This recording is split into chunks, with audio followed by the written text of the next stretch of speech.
കേരളത്തിലെ ചില പ്രശസ്ത ക്ഷേത്രങ്ങളും അവിടുത്തെ പ്രത്യേകതകളും എന്തൊക്കെയാണെന്ന് നോക്കാം. കൊല്ലം ജില്ലയിലെ കൊറ്റൻകുളങ്ങര ദേവീക്ഷേത്രം. സ്ത്രീ വേഷം കെട്ടിയ പുരുഷന്മാർ ചമയവിളക്കുമായി എത്തുന്ന കേരളത്തിലെ ഏക ക്ഷേത്രമാണ് കൊറ്റൻകുളങ്ങര ദേവീക്ഷേത്രം. കണ്ണൂർ ജില്ലയിലെ പരശ്ശിനിക്കടവ് ശ്രീ മുത്തപ്പൻ ക്ഷേത്രം. എല്ലാ ദിവസവും മുടങ്ങാതെ തെയ്യം വഴിപാടായി നടത്തുന്ന ഏക അമ്പലമാണ് പരശ്ശിനിക്കടവ് ശ്രീ മുത്തപ്പൻ ക്ഷേത്രം. പത്തനംതിട്ട ജില്ലയിലെ തിരുവല്ല ശ്രീ വല്ലഭ ക്ഷേത്രം.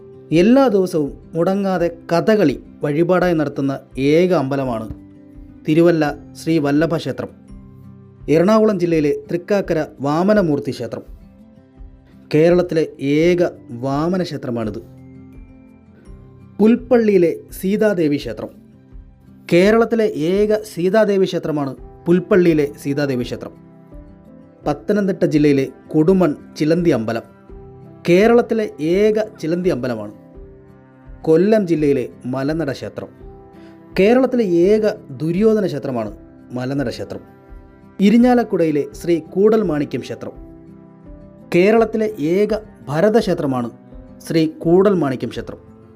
പാലക്കാട് ജില്ലയിലെ കല്ലേക്കുളങ്ങര ഭഗവതി ക്ഷേത്രം. കേരളത്തിലെ ഏക കൈപ്പത്തി പ്രതിഷ്ഠയുള്ള അമ്പലമാണ് കല്ലേക്കുളങ്ങര ഭഗവതി ക്ഷേത്രം. മലപ്പുറം ജില്ലയിലെ തൃപ്രങ്ങോട് കേരളത്തിലെ ഏക ഗരുഡ ക്ഷേത്രമാണിത്. തിരുവനന്തപുരം ജില്ലയിലെ ശ്രീ പരശുരാമസ്വാമി ക്ഷേത്രം. കേരളത്തിലെ ഏക പരശുരാമ ക്ഷേത്രമാണിത്. കൊല്ലം ജില്ലയിലെ ഓച്ചിറ ക്ഷേത്രം. ചുറ്റമ്പലവും പ്രതിഷ്ഠയുമില്ലാത്ത കേരളത്തിലെ ഏക ക്ഷേത്രമാണ് ഓച്ചിറ ക്ഷേത്രം.